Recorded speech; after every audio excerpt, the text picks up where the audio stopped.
Let's Talk Diz, a show that gives you everything you need to know to help make your Disney vacation as magical as can be in just about 20 minutes. I'm your host, Jeff Coviello. With me each week is Disney Master Sandy from Easy Diz by Instant Impressions Travel Services. Sandy, how you doing this week? I'm doing well, but I'm still Kermit's relative on some sense. So thank you all for being with me in all these weeks where I am looking for my voice that maybe is on the baggage carousel at Newark. I don't know what to say anymore. Well, it's one of those things that we're able to hear the progression each week. It's getting better each week. So we'll by the time we roll around to actual Easter, you'll probably be just fine. But tonight we're going to talk about. Oh, is that what's coming in my Easter basket? It is, yes. Not chocolate eggs. Thank just you, it's Easter gonna Bunny. Find, no Cadbury eggs. No, just gonna find your voice. Just a voice. That's Don't good. let Ursula take it. It's the new 2 front teeth. This is what it is. Only it's not for there Christmas. There we go. I love it. So tonight we're going to talk about Adventures by Disney, and we've talked about Adventures by Disney before, but there's very specific things that you wanted to cover tonight. So that's kind of where we're gonna go. Yeah, I've talked for years now. I am coming up on, although Adventures by Disney is coming up on year 16, I am coming up on year 11 of traveling with them. Right. And my first 5 years, I even refused to talk about them when they were in business. And once I started traveling with them, I didn't stop talking about them or traveling with them. Right.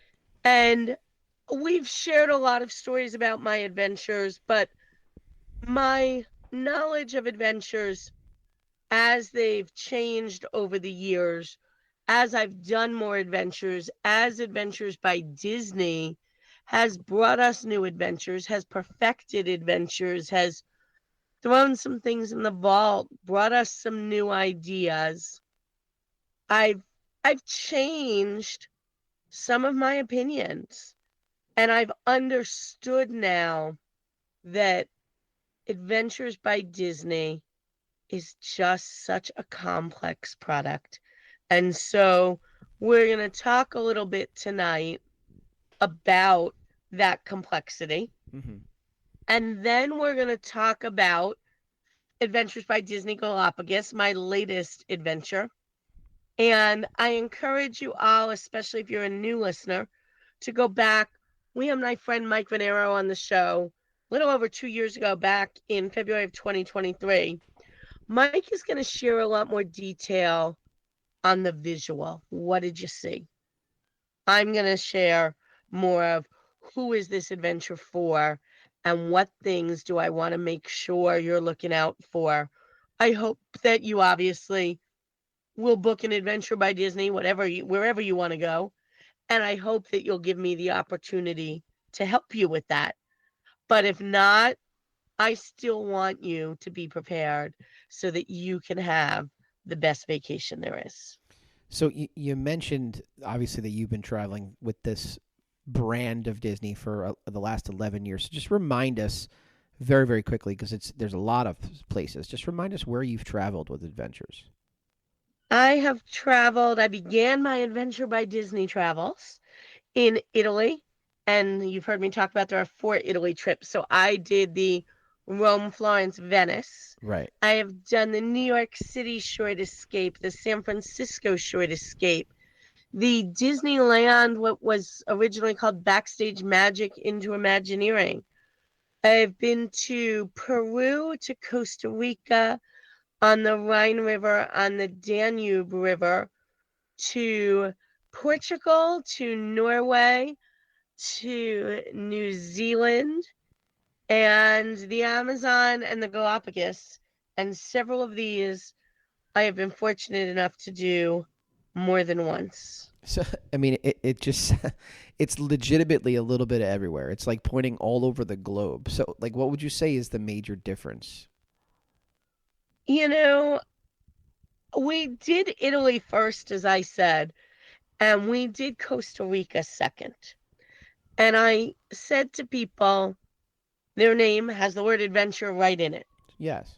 When I was in Italy, the most adventurous thing I did is make my way into the gondola and sit my little butt down and watch the gondolier. Sure. Or my boat, wherever we needed to go. And then I went to Costa Rica where we ziplined and whitewater rafted. So you can get high levels of adventure, you can get low levels of adventure. What I'll also say is that even the difference between short escapes, long adventures, being on a land adventure where you change hotels 2 to 4 times versus a river cruise where you're on very calm waters. You see many cities that are usually very close together, but you never pack and unpack after that first one. Um, and then you can be on things like, oh, I left out the Adriatic expedition in Croatia and Montenegro before. Yeah, I mean, you missed that Um, one. How could you miss that one? on the Adriatic and the Galapagos, we were on what they call expedition ships. They're small ships. They generally hold in the 100 to 130 range of people. So they're not big Disney Cruise Line things, but they're in the ocean. So a lot more movement than what you would see on a river. So you've got that. And then the last element you have, obviously, I named several things in the US. Maybe they're taking you a little outside of your comfort zone in activity, but certainly not in being in an airport where the sign isn't in a language you can speak. The menus are not things you're used to at home. Many American trips, we can do those easily. To being in places in Central and South America where you learn that you can't flush your toilet paper because their systems can't do that, to understanding how to convert currency. Are we in a country where Americans are liked? Americans aren't liked? What are safety protocols going to somewhere like Egypt? I have to worry about more than going to somewhere like Costa Rica. So it is one product, Adventures by Disney. But unlike Disney Cruise Line, let's say, where we're picking what kind of ports do you want, Adventures by Disney is so different. Do I want architecture? Do I want activity? Do I want somewhere where English is the primary language? So it's not just about where you want to go that makes your top consideration. So you mentioned that where you want to go, right? But so how many current destinations are there? Because I know that you've mentioned some trips that maybe don't exist anymore too. So how many current destinations are there, and how do you really decide which one of these trips is for you? I mean, I know that's going to be the big bulk of how you do business and how you advise people. But how many current destinations, and how do you help people decide? There are currently 53 destinations. There are some that are in the vault that we're waiting for them to come back. In my house, we start with one premise behind decision, Okay, and it's called you pay, you pick. that's a good premise. If it's not your $10,000 to $20,000, generally you don't get a big vote. You get a 5% vote. Right. I get a 95% vote. Um, then we look at time to travel. Remember, summer isn't summer everywhere in the globe at the same time. And if you're like me and you hate the cold, not, if the only time I can travel is going to put me in a cold destination, I have to give that a lot of thought if I want to do that. Sure. And I'm saying that as somebody who did go to Norway and did absolutely love it. But I think hard before I get to cold destinations. And then I think about what is the level of activity that we want. And then for me, I also look at how we get there. Um, I've spoken before, I'm in New Jersey. I am 25 minutes from Newark Airport, and I am lucky that I can get many, many places around the world in a single flight, sometimes two. When I look at my daughter's first choice, which is South Africa, and it is 3 to 4 flights and days of travel, I dismiss it. It's still on our bucket list. Hopefully, I'll be traveling for the next 50 years and we'll get there. Yeah. But I'm not willing to do that. And sometimes cost of the adventures varies greatly per person. There are adventures that are in the $5,000 range, and there are adventures in the $20,000 range per person. And then the same issue with airfare costs. So even if I'm looking far out and I can't price airfare, I can get a good enough idea. Am I looking at $600 airfare a person or 3,000? Well, that's a big difference. So it makes sense that would be part of what goes into your planning as to why you're going to choose one or the other. So I guess, you mentioned that episode 163 was about the Galapagos when we had Mike on, and we talked to Mike, and he had some different things that we were going to do there. But why are we covering it again tonight then? Because I'm assuming you're going to come at it from a different angle.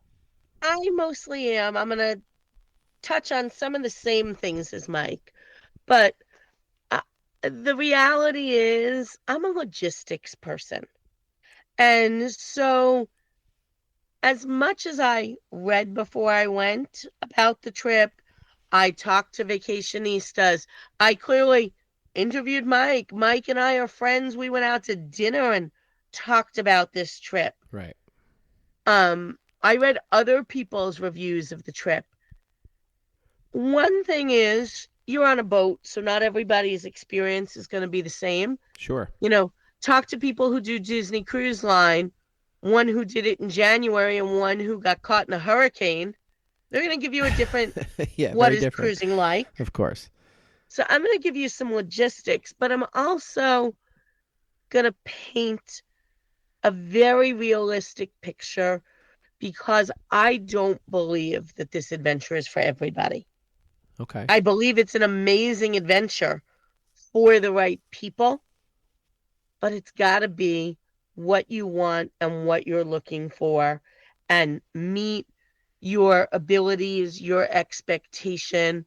And some of my logistics things that I'm going to talk about also come from adventurers that were with me. Full disclosure, I had a group of 28 with me. Okay. Most of the opinions I am sharing are not from my group of 28. I know all of them and what they think and say and how we pick things. Shockingly, I talked to pretty much everybody. So by partway through this trip, people were coming to me and saying, I don't think I can do this today. What do you think? And even knowing that I hadn't done the trip yet, based on knowing what I knew by day 2 or 3 of how they were wording things and what they really meant, I was able to give some honest feedback and make some realistic judgments for myself. So let's get started then. Like give us how this particular adventure begins, right? So this is similar to the Amazon in that it is I'll call it a trains, planes, and automobiles, but I'd like the train. It was really a bus, planes, and automobiles. All right. You arrive in Quito, Ecuador, and I'm not going to talk all about the Wyndham again. If you want to hear more about what happens when you get to Quito, yeah, go back last week. Didn't get last week. Go right. Get it now. Right. So you begin without really activity. You begin with checking in at the hotel, meeting your adventure guide team, and going to bed. Because unless you are arriving early, and I don't think that there's a huge need for that, there's typically one flight a day to Ecuador. And you're going to say to me, I just looked on United and there's 4 flights a day from Newark, Sandy. Yes, there are 4 flights a day to Ecuador from Newark. All 4 of them change planes in Houston. All 4 of them get on the same exact plane from Houston to Ecuador. So I could take one of 4 flights from Newark and have anywhere from 1 hour to 7 hours in Houston. Nice. There are basically 3 main flights a day, various carriers, various places that they come from. But they mostly arrive between 7 and 10 p.m.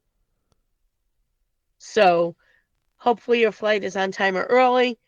Like I said, get in, check in, 24-hour room service, 24-hour pizza delivery from the hotel, and get a good night's sleep because we are off and running on day 2. Got it. Also, keep in mind, look carefully at your luggage.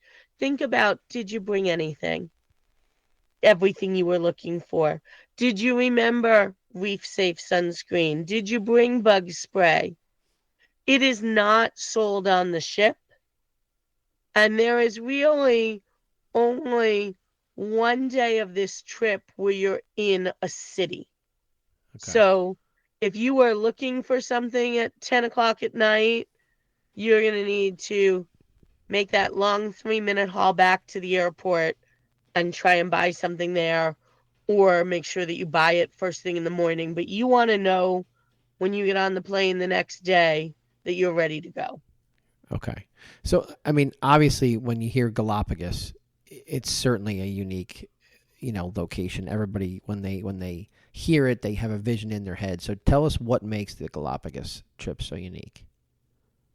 Well, the first thing is that the Galapagos as a whole, whether you're vacationing with Disney or anybody else, in order to tour the majority of the Galapagos, you must have a Galapagos guide with you. Think of them as the equivalent of the National Park Service. They Okay. are the National Park Service of the Galapagos. Sure. You can't just charter a boat and go see the Galapagos everywhere you want. And again, when your Zodiac boat, which we'll talk about in a minute, pulls up to a Galapagos island, in the majority of cases, you are greeted by those Galapagos Rangers and military to make sure that you have the right to be stepping foot on that land. They don't mess around. It sounds that way.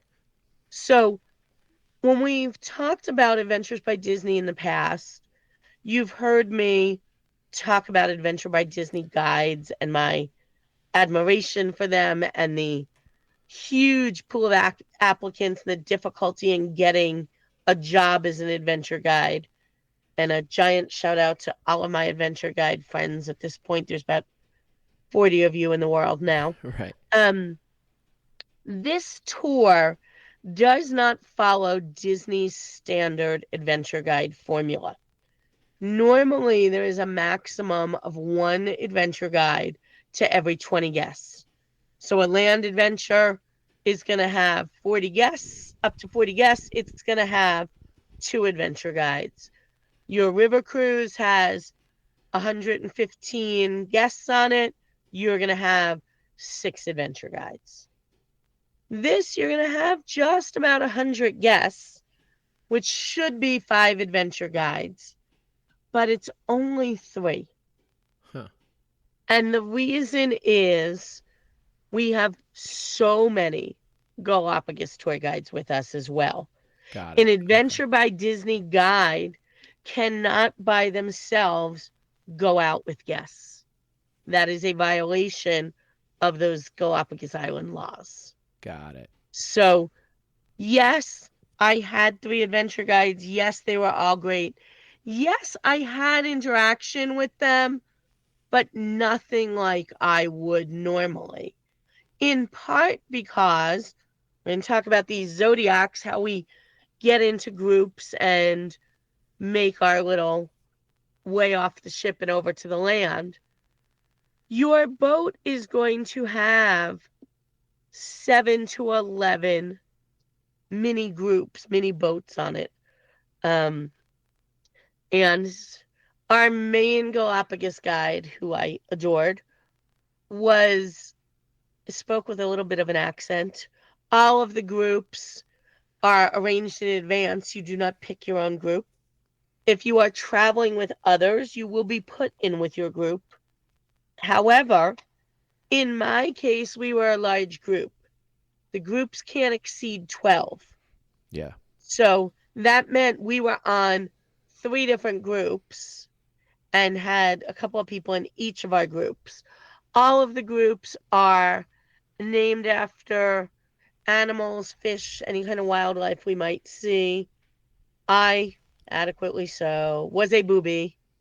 We'll talk about, if you're not familiar with the Galapagos, bluefoot boobies and redfoot boobies. Yeah. And my guide was adorable, but there were some, and by the end, we all get a little punchy, who's walking around yelling, "Boobies! Where are my boobies?" And at one point, she kind of counted us as we were leaving the tortoise area, and she, "I'm missing 3 boobies," and we're all going, "Really? I thought boobies come in 2." No matter But how we old had, you get, that just never gets old. Let's be yes, fair. and Yeah. she did. Maybe we were a group that was a little more rambunctious than others. She said, "You Americans, you all laugh at that boobies word." Because for them, it's a bird, and it's a beautiful bird and a rare bird in some cases, and they don't even realize. But so you have all these boats. They do such a good job. We've got albatrosses, boobies, frigates, iguanas. And what happens is, again, this runs impeccably. The first day, the albatrosses are the first boat to get off and make land. But the second day, the boobies are first and the albatrosses are last. It's alphabetical A, B, all the way through whatever letter you need.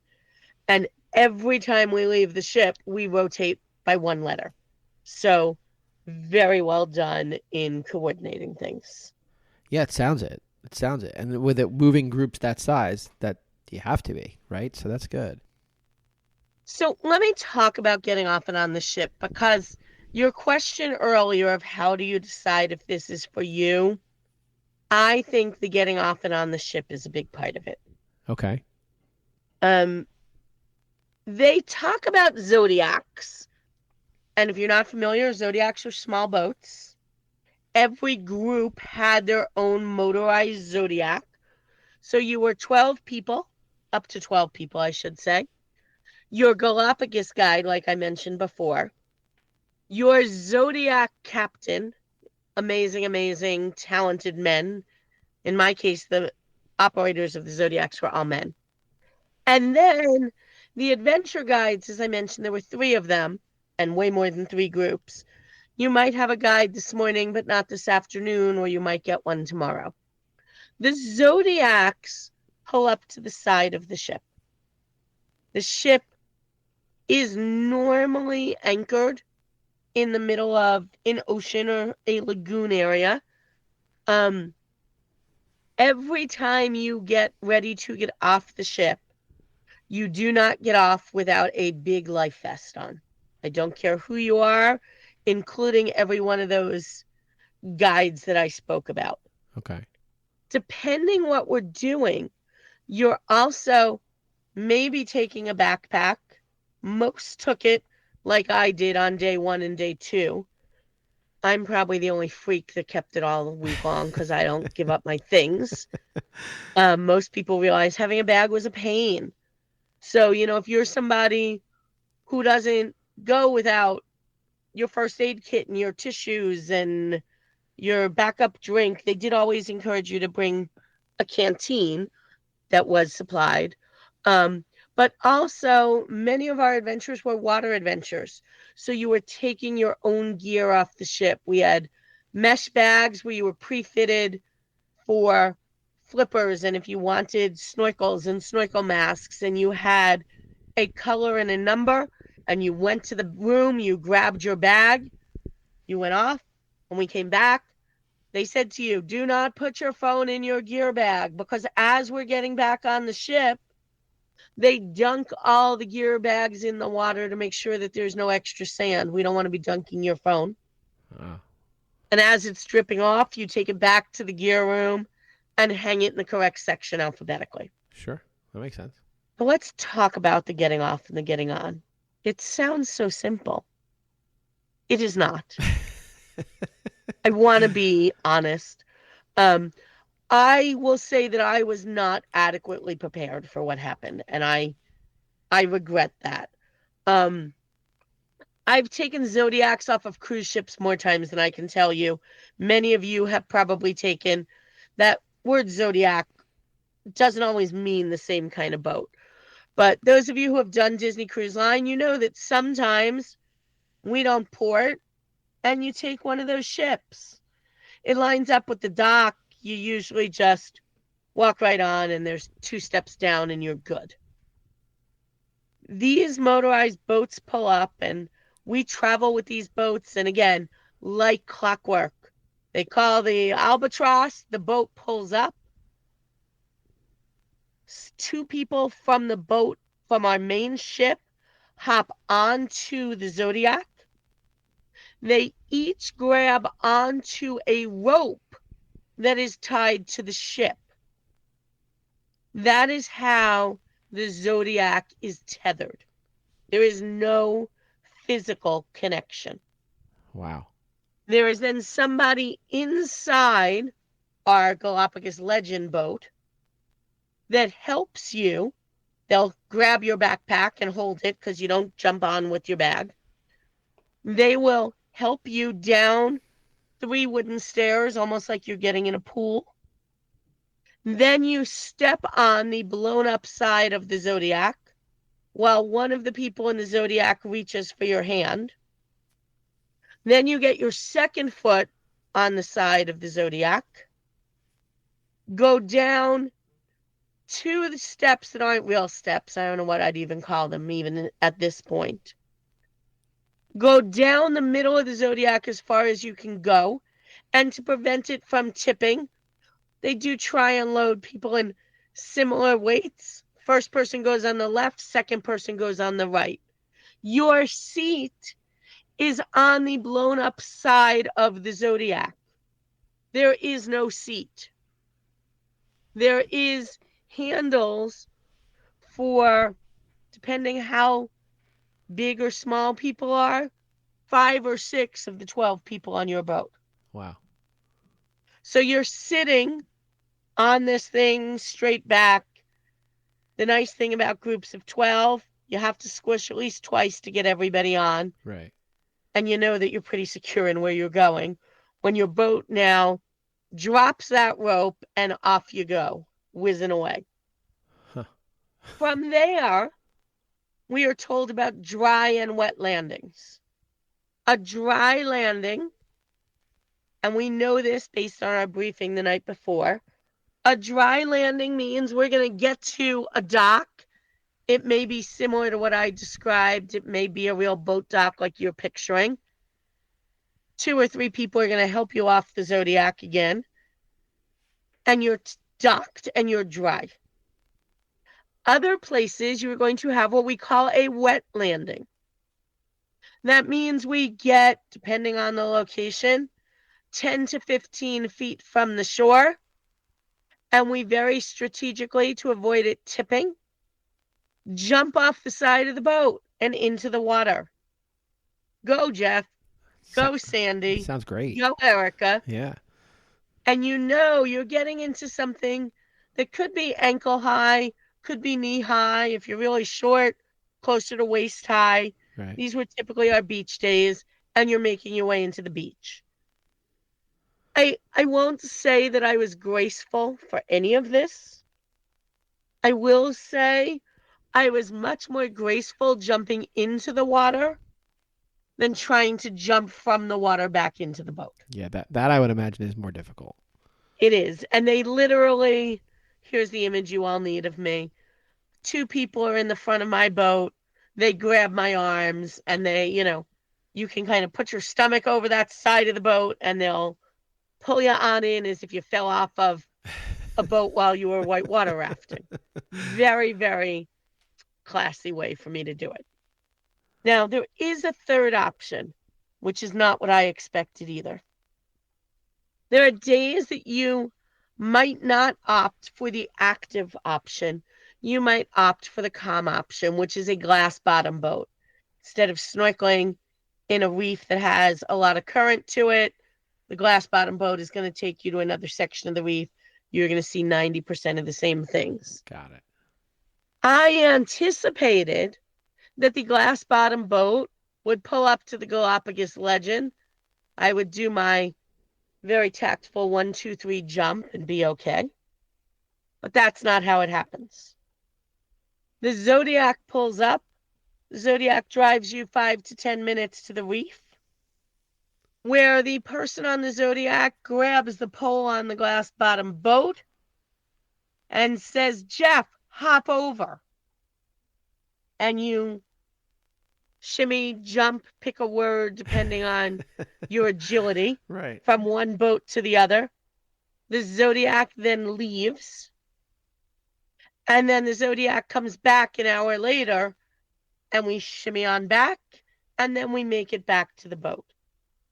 I have not given you this glamorous visual. I want to be realistic with you, and I want to leave you with one other visual. Okay. And I may put it up on our social channels as well. There were 2 days where we had rough seas. I was told they have never seen, several of my guides have never seen seas like we had. So now I want you to picture this zodiac pulling up, 2 people tethering it by rope. I'm supposed to walk down 3 stairs on the side of my boat and step onto my zodiac. Both boats are moving with about a 2 to 4 foot swell, depending on the day. Yeah, that's hard. And the people in the zodiac are saying to us, we'll tell you when to go. They're trying to line up timing it. 2 boats. Yeah. You can tell they're pulling harder on that rope and loading more uneven to try and make the side of the zodiac closest to the boat. I am in between knee surgeries. I was not their favorite person on high swell days because I'd be standing there and they'd go, now! And I would look at it and I wouldn't move. Nope. And I said to them, no, I go when I think it's now, and I think my knee can do what's going. And many people said to me, I'm glad you did that because I did the same thing after I saw that you said no. Yeah. I don't ever believe I was in danger. I want to be really clear. But this was not, no pun intended, smooth sailing easy. And there was some wildlife from the ship. We saw dolphins one night jumping. We saw a school of sharks, 100 sharks. That was the last day Sandy went to the beach, swimming around our boat. We did see sea pups one day. But if you want to see the boobies, the tortoises, all these other things, you've got to be okay getting on the zodiacs. And so, again, this is a trip. While it is on many people's bucket lists, it needs to be where you're fit enough and comfortable enough making this one work. Well, let's stop there, and because there's obviously so much more to discuss, about this particular trip. I think. Hey, I didn't get to day 2 yet. I know there's so many more things we got to say. So, but I do think it's a good place to stop, unless you have anything else that you want to add before we say goodbye today, and then come back to this next week. I promise there's amazing things ahead. Don't let me have totally scared you off yet. Join us next week. Well, some people are thrilled by it, so we'll see. I'll talk to you next week. Have a good one. That's a wrap this week on Let's Talk Diz. If anyone you know could benefit from this or any show, please share, have them like and subscribe. And don't forget to reach out to the folks at Easy Diz by Instant Impressions Travel Services for any Disney destination planning. Make it a great week. And as always, keep making memories.